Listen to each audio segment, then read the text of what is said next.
Are we going to be in for a busy deadline day? Let's hope so.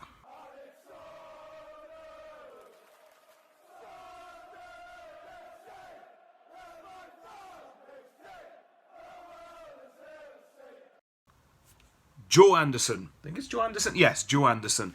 Right, we have our first video for deadline day.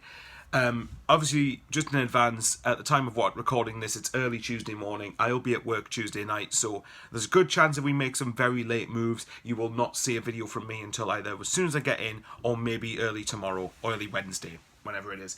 But let's get a video straight away to sort of get the content rolling, shall we say. So here we go. You know what's coming. Here's the statement for Joe Anderson arriving. Sunderland AFC has completed the signing of Joe Anderson from Everton. The defender, 21, has signed a 3.5-year deal at the Stadium of Light with the club option of a further year. Born in Stalybridge, Anderson started his career at Liverpool before crossing the Mersey aged 15 and moving to Goodison Park. The defender made 25 appearances for the Toffees under-18s during the 18-19 season, as Paul Tate's side registered a third-place finish in the under-18s Premier League North and reached the quarter-finals of the FA Youth Cup.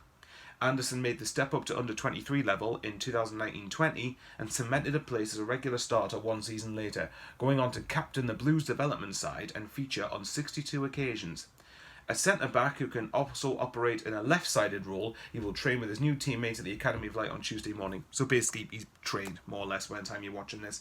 Anderson said, "I'm over the moon to make the move. The minute the club were interested, I wanted to come here. I met the head coach and really liked what he had to say. And the fact he was also a centre-back means I'll have a lot to learn from him. It's a challenge I'm looking forward to and I can't wait to get started." And Tony Mowbray added, "Joe fits the profile of player we want to keep adding to the club and we look forward to supporting his development in a senior environment. The talent and potential is there, and although he may need time to develop physically in the next weeks and months, he will add immediate competition and depth to our squad. A left-footed, left-sided central defender, which is a rarity, he can distribute the ball well from the back and connect defence with midfield. He is going to be a real long-term asset for the club." So, yeah, long-term asset for the club. Wasn't as convinced we needed a centre-back, mind, I've got to say. But I wonder what this means for Bailey Wright. And as someone who's a big Bailey Wright fan, and think he gets very underappreciated by a lot of supporters, I think it's safe to say that Ballard's a different level, different gravy, in other words, to quote Eddie Hearn, to Bailey Wright. And obviously Danny Bart's playing really, really well. So we'll have to wait and see what that means. But yeah, again, it's a type of player that fits the model, fits what we're going for. And we'll see how it develops. I mean, obviously, over the next few months, providing we don't get any more injuries, because we don't get any luck with injuries, so I wouldn't rule it out. But it might be that he's a bedding. It's a bit like Lahaj for me, where it's probably going to be a bedding in period over the next, or the immediate future, before we start to see him in action properly. But I'll quickly touch on the Fulham game, because obviously I didn't do a video. I tend not to do cup games, but I'll quickly touch on how I felt about the Fulham game. I thought Sunderland were excellent. Obviously, we'll get the negative out the way. Ross Stewart's injury, which means he's probably now going to be out for at least the rest of this season, maybe longer, because Achilles injuries apparently aren't very good. So, yeah, that pretty much rules out him being with us for the rest of the season. One thing I would say, hopefully that strengthens Sunderland's hand in the contract talks, though, and Stewart might think, actually, is it worth signing a new deal? Obviously, Sunderland can't screw Stewart over. You know, we've got to give him an adequate contract. But at the same time, people, again, I keep banging this drum, people have got to remember that it's not up to the club to just bend over backwards and give Stewart everything he wants. He and his agent have got to negotiate, but that's how negotiations work. You know, they've got to work both ways to come to a good compromise. So we'll wait and see what happens with that one. But yeah, I'm gutted for Stewart. It's a big blow, but this is where the recruitment team's going to be tested. And I think, as much as I'm a big fan of theirs, I think criticism will be warranted if we don't get a forward in. I think fair criticism would be fair. But as for the game, I think we did really well. I think Fulham, regardless of the fact that they obviously made some changes, they were going to make changes for a championship side.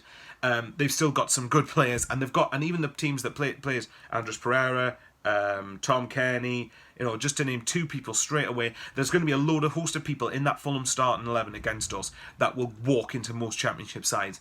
And there's some Premier League players there, obviously, as well. And they're doing really well in the Premier League. So the fact we went there and didn't just roll over, we went there and had a proper go at Fulham.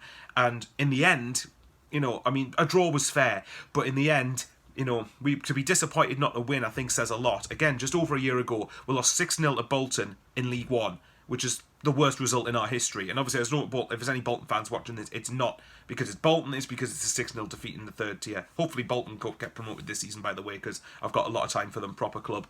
But point is, we've done really well. We've obviously got a replay, which we're not going to have a striker eligible for, which is really annoying. I think the rule where if you're not eligible for the first fixture, you're not eligible for the replay is stupid, to be honest. But there you go, that's what it is. But nevertheless, if we can get past Fulham, we get Leeds. Now, obviously, I could see us losing to Fulham in the replay, but at home, if we play like we did at Craven Cottage and just be a bit more clinical with our chances, I see no reason why we can't beat them. We might lose, who knows, but there's no reason why we can't win the game. And if we do win the game, a home tie against Leeds is pretty tasty, and who knows, who's the last championship side to win the FA Cup? I know we're not going to win it, but there you go. So I'll love you and leave you there for now, anyway. As you guys know, over half of the people who watch on the analytics, as it tells me, are not subscribed. So if you could hit that subscribe button, hopefully I've earned a subscription from you, and that would be really appreciated because I'm trying to get 5,000 subs in the near future. Maybe by the end of the season, but looking less likely, but who knows.